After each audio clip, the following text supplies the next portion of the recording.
We have already discussed what do you mean by creativity, what are the components, elements of creativity.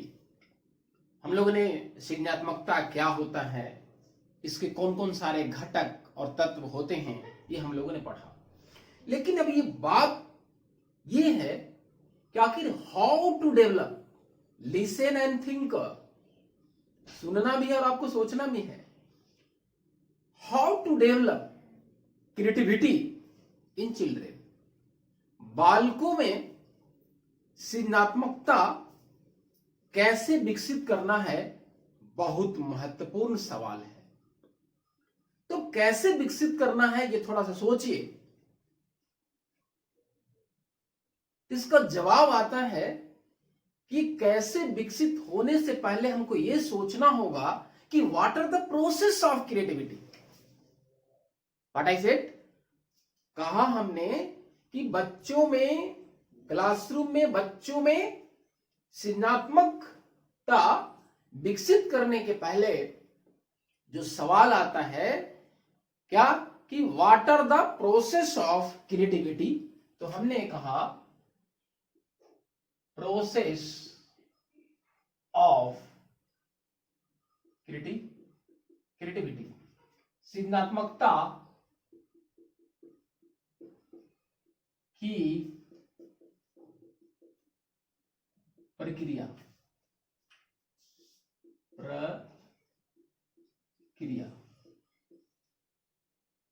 ठीक है.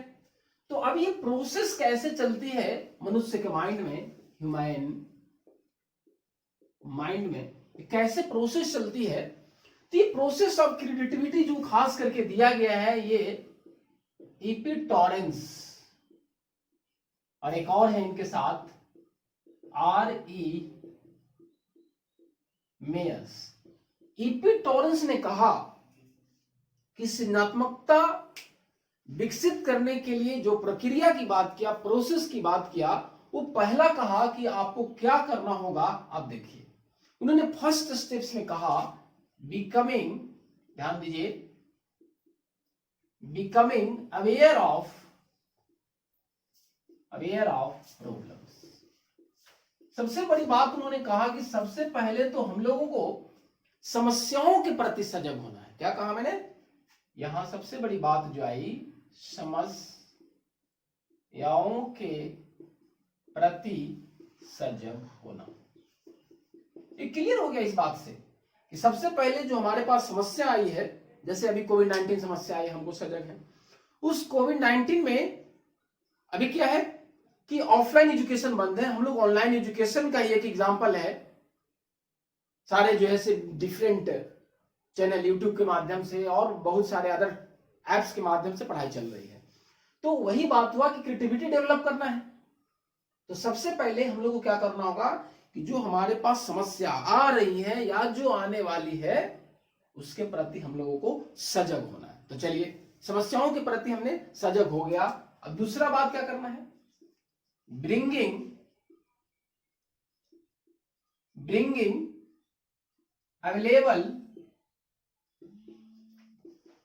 Available information. ये bringing available information के पहले अगर हम थोड़ी सी बात करें कि कौन सी इंफॉर्मेशन को क्या करना है, ब्रिंगिंग टुगेदर. अगर यहां पे जोड़ने का मतलब अभी समझ में आ गया आपको कि जो हमने समस्या के प्रति सजग हुआ, तो जो हमारे पास प्राप्त सूचना है एक साथ उसको ग्रहण करना है. प्राप्त सूचनाओं को एक साथ लाना. चलिए, कहने का मतलब पहले हमारा समस्या आया, उसके प्रति हम सजग हो गए, अवेयर हो गए. उसके बाद उस समस्या से संबंधित हमने सूचना ग्रहण किया. जैसे ही ऑनलाइन एजुकेशन यूजीसी ने कहा कि बच्चे लॉकडाउन की वजह से पढ़ाई बाधित नहीं होने चाहिए. अभी भी मगध यूनिवर्सिटी में बातें आ रही है कि बच्चे की पढ़ाई बाधित नहीं हो जाए, इस वजह से ऑनलाइन एजुकेशन चल रही है. तो अब हमने सूचना इकट्ठा शुरू किया और अभी मगध यूनिवर्सिटी के द्वारा एक चलाया जा रहा है, दूसरी ऐप की बातें चल रही है, माइक्रोसॉफ्ट टीम से पढ़ाने की बात चल रही है कि वो उसमें एक आईडी प्रोवाइड किया जाएगा हर एक महाविद्यालय को. और उस आईडी के माध्यम से पढ़ाया जाएगा और वो मॉनिटरिंग हमारे वाइस चांसलर जो है वो करेंगे। तो ये हमने कहा कि सूचनाओं को, जैसा जो समस्या है सूचना हमने ग्रहण किया। तीसरा है सर्च ऑफ सॉल्यूशन। अब आई समझ में? अब यहां पे सूचना इकट्ठा किया हमने, फिर समाधान खोजना। ठीक है, अब जब समाधान खोजना, समाधान को हम खोज लिए कि भाई माइक्रोसॉफ्ट टीम से पढ़ाना है, यूट्यूब से पढ़ाना है, या जूम ऐप से पढ़ाना है, या गूगल मीट से पढ़ाना है, कौन बेस्ट है? तो उसके बाद जो आया कम्युनिकेशन ऑफ रिजल्ट। ठीक है, कि परिणामों का संप्रेषण, कि अब जो रिजल्ट आ गया कि ये ऐप से पढ़ाना है तो हम लोगों ने पढ़ाना शुरू कर दिया है, हम आपको पढ़ा रहे हैं। अब आगे देखते हैं। अभी देखा process of creativity according to EP Torrance. ये बहुत इससे सवाल आते हैं। और अब देखते हैं हम लोग क्रिएटिव प्रोसेस कि what are the stages. Questions है next, what are the stages of creative process of problem solving. दोनों तरह से सवाल आएंगे कि समस्या समाधान करने के कौन कौन सारे जो सृजनात्मक प्रोसेस हैं वो कौन है। तो यहां पे जो ये जो प्रोसेस की हम बात करेंगे वो सबसे इंपॉर्टेंट है। मैं आपको बता दे रहा हूं, इस साइकोलॉजिस्ट का नाम याद रखिएगा। और खास करके बीएड के वैसे विद्यार्थियों को मैं बता रहा हूं कि जो एमएड एंट्रेंस की तैयारी करने वाले हैं, ध्यान दीजिएगा। हमने कहा कि जो सृजनात्मकता है ये सीटेट के लिए तो इंपॉर्टेंट है ही। ये आपको मैंने कहा कि एमएड एंट्रेंस की जो तैयारी कर रहे हैं वो यहाँ पे सवाल पूछता है। सबसे पहला तो सवाल पूछेगा आपको कि what are the component, systematic, fluency, flexibility, originality, elaboration. अब जो प्रोसेस की बात कर रहे हैं इसे भी सवाल पूछता है, यहां भी। तो प्रोसेस की समस्या समाधान करने का वो सृजनात्मक प्रक्रिया कौन कौन सा है वो हम लोग देखेंगे। तो किसके अनुसार देखेंगे? उस मनोवैज्ञानिक का नाम आपको याद रखना है, जिसका नाम है, ध्यान दीजिएगा, ग्राहम वालस। ये ब्रिटिश साइकोलॉजिस्ट हैं, ब्रिटिश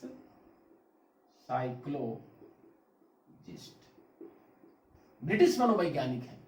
इनके द्वारा जो समस्या समाधान की जो क्रिएटिव प्रोसेस दिया गया है वो देखिए कितना है, मैं बता रहा हूं आपको। ये है आपका 4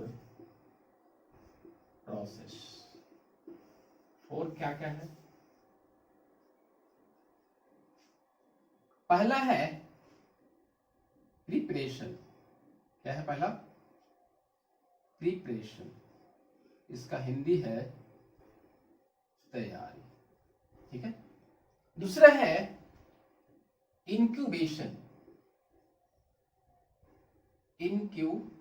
इसका हिंदी है उद्भव या प्रादुर्भाव भी कहते हैं, प्रादुर्भाव। नेक्स्ट है इल्यूमिनेशन। प्रकाशमय कह सकते हैं इसको, प्रकाशमय। तो कितना है? 4, 1, 2, 3। नेक्स्ट है आपका वेरिफिकेशन, जांच। अब समझिए ध्यान से कि सृजनात्मक की जो प्रक्रिया चलेगी, तो पहला है प्रिपरेशन। जैसा कि अभी हमने देखा ईपी टॉरेंस में क्या था, बिकमिंग अवेयर ऑफ प्रॉब्लम। यहां पे भी सेम बात है। प्रिपरेशन में वही होगा कि हम लोग समस्याओं को समझना होगा, समस्याओं को परिभाषित करना होगा। यहाँ पे डिफाइनिंग प्रॉब्लम्स, या कहिए अवेयर ऑफ प्रॉब्लम, बात सेम है, अवेयर ऑफ प्रॉब्लम्स। यहां पे समस्या को हम जानेंगे, समस्या से अवगत होंगे, सजग होंगे। अब मान के चलिए यहां पे समस्या आ गई, ठीक। अब इस स्टेज में क्या है, कभी कभी ऐसा होता है कि कोई जब समस्या आता है, जब हम चिंतन या एक्टिविटी करना शुरू करते हैं, तो कभी कभी वो समस्या का समाधान नहीं होता है। लिसन केयरफुली, हमने कहा कि समस्याओं का जब हम समाधान करने चलते हैं तो वो एक समय ऐसा आता कि वो नहीं हो पाता है, तो हम उसको फिजिकली रूप से छोड़ देते हैं, नहीं बना है हटाओ इसको। लेकिन फिजिकली तो हम छोड़ देते हैं, लेकिन मानसिक रूप से वो हमारे मस्तिष्क में चलता रहता है, ऑनगोइंग प्रोसेस यहां पे चलते रहता है। मतलब इस प्रोसेस की बात कर रहे हैं हम, इंक्यूबेशन में ही हम आ रहे हैं कि इस स्टेज में हम अपने मस्तिष्क को भटकने देते हैं या भटकता रहता है, वांडरिंग, उस समस्याओं को सॉल्यूशन ढूंढने के लिए। जब उस समस्याएं हमारे दिमाग में चलते रहती है, खाना भी खा रहे हैं तो हमारे दिमाग में चलता रहता है, और एक ऐसा समय आता है एट ए टाइम, अरे ये ऐसे इसका समाधान होगा, अचानक, सडनली, मतलब यहां पे अचानक बुद्धि आ जाती है, इनसाइट जिसको कहते हैं, सूझबूझ के द्वारा, सूझबूझ, ठीक है, मतलब अंतर्दृष्टि भी कह सकते हैं इसको, अंतर्दृष्टि। कि बुद्धि क्या है, बुद्धि या कह सकते हैं सृजनात्मकता, क्या हुआ, अचानक आ गया। कैसे आ गया कि वो समस्याओं के प्रति हमारा मस्तिष्क उस पर विचार कर रहा था, तो समस्या का समाधान अचानक आ जाना, यही इंक्यूबेशन कहलाता है। या हम लोग सब वर्ड पढ़े यूरेका या आहा, ऐसे वर्ड आता है। यूरेका मतलब I found it, I found it, मतलब मैंने समाधान खोज लिया, that is a process of incubation. तो यहां पे सवाल पूछता है साइंस वाले, यहां पे सवाल पूछता है एमएड में, एंट्रेंस में, कि आप जब आर्किमिडीज का जो सिद्धांत था, तो आर्किमिडीज का समस्या का समाधान किस स्टेज में मिला, तो इसी स्टेज में, बाथ टब में जब स्नान कर रहे थे, तब इंक्यूबेशन, वहीं पे आपको टिक लगा देना है, उनका समाधान इंक्यूबेशन मिला, निश्चित। अब ये समस्या का समाधान यहां पे मिल चुका, तो निश्चित है कि दिमाग की बत्ती जल जाएगी। ध्यान से समझिए, हम हिंदी लिख देते हैं, दिमाग की क्या हो जाएगा, बत्ती जल जाएगी, प्रकाश में हो जाएगा, हाँ एकदम मन खुश, कह रहे हमने तो समस्या का समाधान पा लिया। तो दैट इज ए इल्यूमिनेशन, कि समस्या का समाधान मिला, तो यहां पे हम खुश हो गए और फिर आगे मोटिवेट हो गए अगली समस्याओं को समाधान करने के लिए। अब यहां पे वेरिफिकेशन है। अब ये वेरिफिकेशन जैसा कि जांच लिखा हुआ है, अब इस स्टेप्स में क्या करेंगे, जो हमने समस्या का समाधान खोजा, अब हम एक्सपर्ट से राय लेंगे, या और जो साइंटिफिक नियम सिद्धांत बना हुआ है, इस पे हम देखेंगे कि इस पे खरा उतरता है नहीं। ये जरूरी है कि हम जो जान रहे हैं, तो 2-3 आप अपने सर से पूछ लेंगे, एक्सपर्ट से पूछ लेंगे, देखिए ना इसका ये जनरलाइजेशन आया, इसका ये फाउंडेशन आया, आधार जो आया। तो कहने का मतलब यहां पे समस्याओं का जब समाधान होता है, समस्याओं का जब समाधान होता है, तब ये जांच की प्रक्रिया से गुजरना पड़ता है, जांच की प्रक्रिया से गुजरना ये जरूरी है। तो हम लोगों ने देखा कि ग्राहम वालेस के द्वारा ये 4 व्हाट आर द स्टेज कितना है, तो 4 stages of creative process of problem solving, समस्या समाधान करने का 4 जो हमारा सृजनात्मक हो गया, प्रिपरेशन, इंक्यूबेशन, इल्यूमिनेशन, वेरिफिकेशंस। अब आगे देखते हैं, हम लोगों ने देखा भी कि what are the creative process of problem solving given by, ये ध्यान रखिएगा, ये बहुत इंपॉर्टेंट, मैंने अभी नाम बताया था आपको, ग्राहम वालेस। इसके द्वारा जो क्रिएटिव प्रोसेस कितना था, 4 था। तो इसके बाद अब एक सवाल जो आती है, मैं सवाल आपको दे रहा हूं, जो मैंने अभी कहा था वही सवाल का था कि how to develop creativity. Question है how to develop creativity in children, कि बच्चों में सृजनात्मक जो क्षमता है कैसे डेवलप किया जाएगा। तो सबसे पहले हमने जाना कि भाई उसके कंपोनेंट को जानेंगे, जितना कंपोनेंट होगा, उसके बाद प्रोसेस को जाना। लेकिन सबसे बड़ी जो चीज है कि क्रिएटिविटी का जो डेवलप करने का जो मेथड है वो मैं बता रहा हूं आपको, विधि कैसे विकसित किया जाएगा, ध्यान दीजिए। या यहां पे दूसरा जो क्वेश्चन इसी में रह सकता है अथवा में कि एजुकेशनल प्रोग्राम, आप ध्यान रखिएगा, educational programme of gifted, creative और टैलेंट, ये इन लोगों के लिए कौन सा प्रोग्राम चलाया जाएगा। तो मैं दोनों का आंसर दे रहा हूं। तो पहला इसका आंसर पे आते हैं हम लोग कि क्रिएटिविटी कैसे डेवलप करेंगे, कौन सारा मेथड है वो। तो पहला मेथड जो सबसे इंपॉर्टेंट है वो है ब्रेन स्टॉर्मिंग। क्या कहा मैंने? Brain storming. ये बहुत ही महत्वपूर्ण सीटेट में ध्यान रखिएगा कि जिस सीटेट में ये अगर ऑप्शन आ गया कि सृजनात्मकता विकसित करना है तो कैसे विकसित करना है, रहेगा फ्लुएंसी, फ्लेक्सिबिलिटी और कोई भी ऑप्शंस रहेंगे, लेकिन अगर ये लिखा हुआ रहेगा ब्रेन स्टॉर्मिंग तो वही आप टिक लगा दीजिएगा। ब्रेन स्टॉर्मिंग विकसित करने का सबसे प्रमुख विधि है हमारा ब्रेन स्टॉर्मिंग। इसका हिंदी है मस्तिष्क, हिंदी छोड़िए, लिख लीजिएगा आप लोग, मस्तिष्क उत्प्लावन या मस्तिष्क झंझावत। इसका हिंदी मैंने कहा मस्तिष्क उत्प्लावन या मस्तिष्क झंझावत। अब ब्रेन स्टॉर्मिंग जो ये दिया गया है, ध्यान दीजिएगा, गिवन बाय ऑसबर्न, ये ऑसबर्न के द्वारा दिया गया है ना।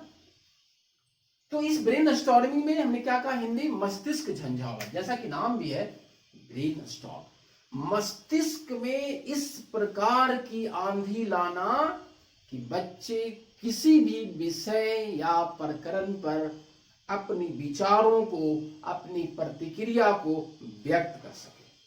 तो यहां पे शिक्षक का जो रोल होगा, शिक्षक की भूमिका होगा कि बच्चों को इंस्ट्रक्शन दिया जाएगा कि आप इस विषय पे गलत या सही आप विचार को रखो, गलत होगा हम सही करेंगे। ध्यान दीजिएगा मैं कह रहा हूं मस्तिष्क झंझावत ब्रेन स्टॉर्मिंग में जो ऑसबर्न के द्वारा दिया गया, इसमें शिक्षक का कर्तव्य है कि वो बच्चों को निर्देशन दे देगा, इंस्ट्रक्शन देगा कि आपके मन में जो भी विषय वस्तु और प्रकरण पे विचार आ रहा है आप बेझिझक बिना डर कि आप रखें, तब वो अपने विचारों को अभिव्यक्त कर पाएगा। तब हमारा ब्रेन स्टॉर्मिंग जो है क्या होगा, मेथड के द्वारा क्रिएटिविटी डेवलप होगा। क्योंकि जब तक वो क्लास में बोलने का आजादी नहीं मिलेगा, फ्रीडम नहीं मिलेगा, या आप कोई विषय वस्तु पर बोला और आपने डांट दिया तो अपने विचारों को नहीं रख पाएगा। तो क्रिएटिविटी में सबसे बड़ी पॉइंट है कि आपको फ्रीडम, स्वतंत्रता देना होगा उस प्रकरण और विषय वस्तु पे राय रखने की, ओपिनियन रखने की। चलिए अब हम आते हैं इस दूसरे सवाल का आंसर। दूसरा सवाल क्या है कि प्रतिभाशाली बालक और सृजनात्मक जो हमारा बालक है उसको शिक्षक कैसे देंगे, ये बहुत बड़ा सवाल है। इसमें सबसे बड़ी जो बात है वो है, पहला हम बता रहे हैं एक्सीलरेशन। एक्सीलरेशन ये कहलाता है एकेडमिक एक्सीलरेशन भी कह सकते हैं हम लोग, एकेडमिक एक्सीलरेशन। इसका हिंदी है अकादमिक त्वरण। समझिएगा इसको ध्यान से। इस अकादमिक त्वरण में क्या क्या, जैसा कि आप इस वर्ड से परिचित हो गए साइंस वाले या कोई भी मैट्रिक में तो इतना पता होता है। त्वरण में क्या होता है, वेग में परिवर्तन की दर को कहते हैं, change in velocity respect to time. वेग में परिवर्तन की दर को त्वरण कहते हैं। तो यहां पे क्या करना है सो समझिएगा ध्यान से। यहां पे बालक अगर वो 5 क्लास में है, ठीक, तो अगर इसमें 1 ईयर जोड़ देंगे हम तो किस में जाएगा, 6 क्लास में जाएगा। लेकिन ये एकेडमिक एक्सेलरेशन कहता है कि उसकी गति को आप बढ़ा दीजिए कि 1 ईयर में 1 क्लास जाना है तो उसको 2 क्लास प्रोवाइड करा दीजिए। ध्यान दीजिएगा मैंने कहा ये 5 क्लास में 1 साल के बाद कितना जाता है, 6 में, लेकिन इसको एकेडमिक एक्सेलरेशन क्या कहता है, इसको देना 7 क्लास में। ध्यान रखिएगा यही सवाल आएगा। उसकी विकास की दर को, रेट ऑफ डेवलपमेंट को आपको क्या कर देना है, एक्सेलरेट कर देना है, बढ़ा देना है। तो मैंने क्या कहा कि एजुकेशनल प्रोग्राम ऑफ गिफ्टेड और चिल्ड्रन का एक्सेलरेशन, एक मैंने बात की, बहुत अकादमिक त्वरण में बालकों के गति को क्या कर देना है, बढ़ा देना है ना। इसके बाद एक और देखते हैं, ये जो हमारा बात है वो क्या है, एनरिचमेंट प्रोग्राम। एनरिचमेंट का मतलब होता है संपन्नीकरण, एनरिच करना। इस एनरिचमेंट प्रोग्राम में क्या करते हैं कि सबसे पहले जो इस तरह के सृजनात्मक और प्रतिभाशाली बालक होते हैं, यहां पे जो असाइनमेंट दिया जाता है उनको, ध्यान दीजिएगा, यहां पे जो असाइनमेंट देना है, दक्ष कार्य, ये होगा एप्लीकेशन लेवल पे। सबसे पहला बात एप्लीकेशन लेवल पे, ठीक।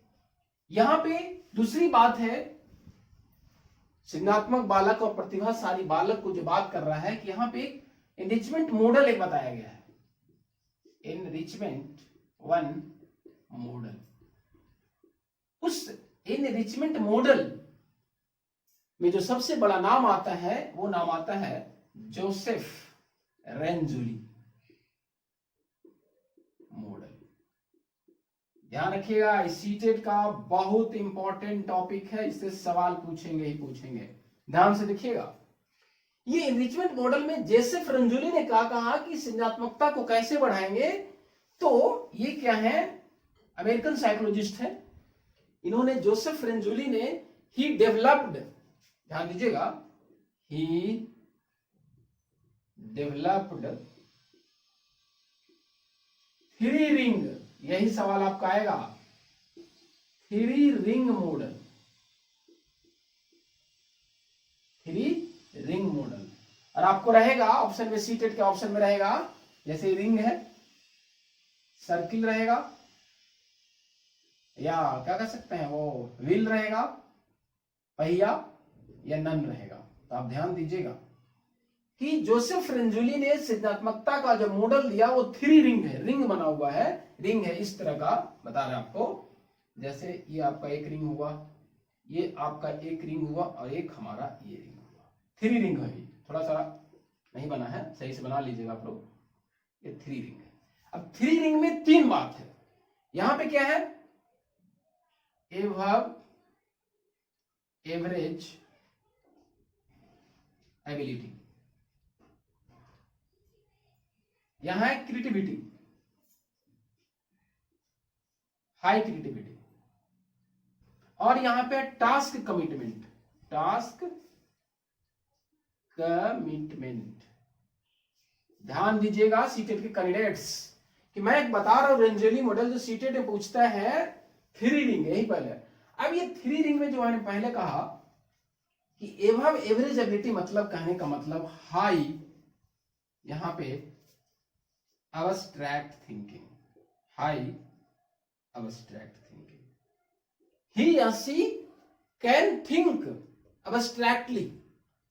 अब यहां पे आती है टास्क कमिटमेंट, मतलब हमने कोई टास्क को कमिटमेंट कर ली कि जी दूसरी की भी नहीं सुनता है, ऐसी बात है, दम कर लिया तो कर लिया, मतलब यहां पे हाई इंटरेस्ट की बात है, हाई इंटरेस्ट मोटिवेशन, कि उस व्यक्ति को कितनी भी समस्या आएगी लेकिन वो टास्क कमिटमेंट कर लिया कि मैं ये काम को कर के ही छोड़ूंगा, ये एग्जामिनेशंस को पास करना हो, चाहे सीटेट को क्रैक करना हो, चाहे बीपीएससी को क्रैक करना हो, वो टास्क कमिटमेंट कर लेता है कि हम इसको करके ही छोड़ेंगे। तो ये हमारा टास्क कमिटमेंट का है। ये एवरेज एबिलिटी मतलब एब्स्ट्रैक्ट थिंकिंग में मास्टरी होगा यहाँ पे, है ना, मास्टरी।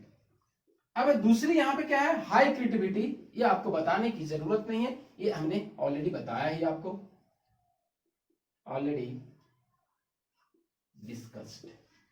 तो हमने आपको आज बताया कि क्रिएटिविटी कैसे डेवलप होती है, एक मेथड हमने ब्रेनस्टॉर्मिंग बताया, और एक जो सबसे बड़ी इंपॉर्टेंट हमने बताया जोसेफ रेंजुली, जो सीटेट में बहुत पूछता है, इसलिए ध्यान दीजिएगा, थ्री रिंग है, ना सर्किल है, ना चक्का का पहिया है, ना कुछ है, तो इसलिए इसको ध्यान से देखिएगा। धन्यवाद।